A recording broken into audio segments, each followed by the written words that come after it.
Movie की starting में हम दो लड़कियों को देखते हैं जो फुटबॉल मैच देख रही होती है। इन फुटबॉल प्लेयरों के साथ इन्होंने रातें गुजारी हैं, तो अब आप समझ ही गए होंगे कि ये किस किस्म की लड़कियां जो पैसों के लिए कुछ भी कर सकती हैं। अगले सीन में सभी लड़कियां एक दुबई के होटल में जा रही होती हैं शेखों के साथ रातें गुजारने के लिए। हम रेगिस्तान में एक लड़की को देखते हैं जिसकी हालत बहुत ख़राब है।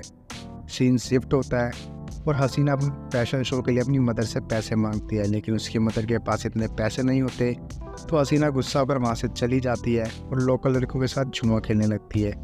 जुए में पैसे कम होने की वजह से वो अपने कपड़े उतारने को राजी हो जाती है और वो जीत जाती है। इसके बाद वो फैशन शो में जाती है, लेकिन उसकी सैंडल टूट जाती है और वो वहीं पर गिर जाती है। सबके सामने गिरने पर उसे बहुत बुरा लगता है। वो बाथरूम में जाकर रोने लगती है। तभी पीछे से एक आदमी आता है जिसका नाम रॉकी था। रॉकी हसीना को बैंग बैंग करने का ऑफर देता है, क्योंकि हसीना को पैसे और फेम की काफ़ी ज़रूरत थी, इसीलिए वो हाँ कर देती है। जैसे ही वो लिफ्ट में जाती है तभी उसकी मदर आकर उसे इस काम के लिए बहुत मना करती है, लेकिन पैसों के लालच ने उसकी सोचने समझने की शक्ति कम कर दी थी। तो वो अपनी मदर की बातों को इग्नोर करती है और इस रास्ते पर चलने के लिए राजी हो जाती है। इसके बाद हसीना रॉकी के साथ बैंग बैंग करती है, जिसके लिए उसे बहुत पैसे मिलते हैं। धीरे धीरे हसीना को ज़्यादा पैसा कमाने का चस्का लग चुका था। एक दिन वो सभी एक रिसोर्ट में बैठे थे, तभी हसीना देखती है कि कुछ लड़कियां एक महंगी बोट पर जा रही है। सन्नी उन लड़कियों को अंदर लेकर जाता है। हसीना सन्नी को फंसाने के लिए वीआईपी टेबल पर $10,000 देती है, जहां वो सन्नी से कहती है अगर वो जीती तो उसको एक रात उसके साथ सोना होगा। जीती हुई बारी को जानबूझकर हसीना हार कर चली जाती है। रूम में जाने के बाद उनकी लीडर हसीना पर गुस्सा करने लगती है, क्योंकि उसने उसकी मेहनत के सारे पैसे डुबा दिए। जैसे ही वो रेस्टोरेंट से बाहर जाने लगते हैं तभी सन्नी हसीना को बुलाता है। सन्नी हसीना के साथ काम करने के लिए राजी हो जाता है और 20 लड़कियों को अरेंज करने का कॉन्ट्रैक्ट देता है। इस बात से सभी खुश हो जाते हैं और लड़कियां ढूंढने लगते हैं। एक बुक में से वो कुछ मॉडलों के नंबर लेकर उन्हें बुलाती है, उन्हें बताती है कि वो क्या करने वाले हैं। उसमें से कुछ लड़कियां इस काम को मना करके वहाँ से चली जाती हैं, लेकिन ये बात हसीना की मदर सुन लेती है। हसीना अपनी मदर को समझाने की कोशिश करती है, लेकिन उसकी मदर उससे रिश्ता तोड़कर वहाँ से चली जाती है। अगले सीन में हसीना ने कुछ लड़कियों को इकट्ठा कर लिया था, लेकिन इस काम के लिए पूरा सच नहीं बताया था, जिसमें से एक वेट्रेस भी थी जिसका बॉयफ्रेंड था। अभी सभी उसी लोकेशन पर पहुंच जाती हैं जहां इन्हें बुलाया गया था। सन्नी उन्हें कुछ शर्तें बताता है।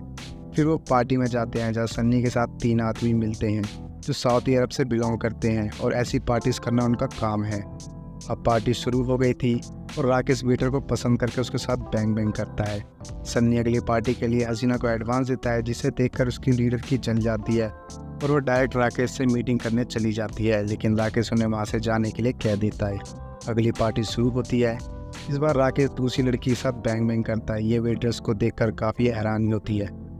अगली सुबह राकेश हसीना को सैंडल गिफ्ट करता है और उसे टच करके उसके कपड़ों की तारीफ करने लगता है। ये देखकर सन्नी को जलन होने लगती है, मानो सन्नी को हसीना से प्यार होने लगा था। राकेश हसीना को 50 लड़कियों का ऑर्डर देता है, जिसमें उसकी शर्त होती है कि वो अपनी लीडर को नहीं लाएगी। इसके बाद हसीना एक पेंटिंग शो में जाती है, जहाँ वो बत्तख की पेंटिंग को अच्छे दाम में खरीद लेती है। बत्तख अपनी पेंटिंग्स को बेचकर गरीबों की मदद करता था। इस बात से हसीना इम्प्रेस हो जाती है और बत्तख के साथ टाइम स्पेंड करती है और शायद वो उसे पसंद करने लगी थी। मुश्किल से 50 लड़कियों को अरेंज करके वो यार्ड में जाती है, जहाँ सन्नी हसीना को बताता है कि वो उसे पसंद करने लगा है। इसके बाद उनकी मुलाकात मिस्टर एक्स से होती है। मिस्टर एक्स को वो वेट्रेस काफ़ी पसंद आती है, तो वो $30,000 इनाम में देता है, जिससे वेट्रेस काफ़ी खुश हो जाती है। शाम को सन्नी हसीना को डिनर के लिए इनवाइट करता है, तभी बत्तख आके हसीना को किस कर लेता है। ये देखकर सन्नी की फूक जाती है, जिससे वो वहाँ से चला जाता है। बत्तख और हसीना मूड बना रहे थे, तभी सन्नी का मैसेज आता है जिसमें लिखा था अभी उसे 50 लड़कियों की ज़रूरत है। छोटी छोटी गलती पर सन्नी हसीना पर गुस्सा होता है और वेटर्स को पार्टी से निकाल देता है। सभी लड़कियां हसीना को धमकाने लगती हैं, क्योंकि शेखों से उन्हें एक भी पैसा नहीं मिला। होटल आकर उन्हें पता चलता है कि उनका सामान चोरी हो गया है और पुलिस की रेड पड़ गई है। सन्नी सभी को वहाँ से निकाल देता है। वेटर्स को अब जॉब से निकाल दिया गया था, तो वो एक क्लाइंट से अकेले मीटिंग सेट करती है। दूसरी तरफ शेखों ने लड़कियों का जीना हराम कर रखा था। वो उन्हें टॉयलेट पीने के लिए देते थे और उनके साथ बहुत बुरा कर रहे थे। अब हम राकेश को देखते हैं, जो हसीना के साथ गलत हरकत कर रहा था और सन्नी को ये देखकर काफ़ी गुस्सा आ रहा था।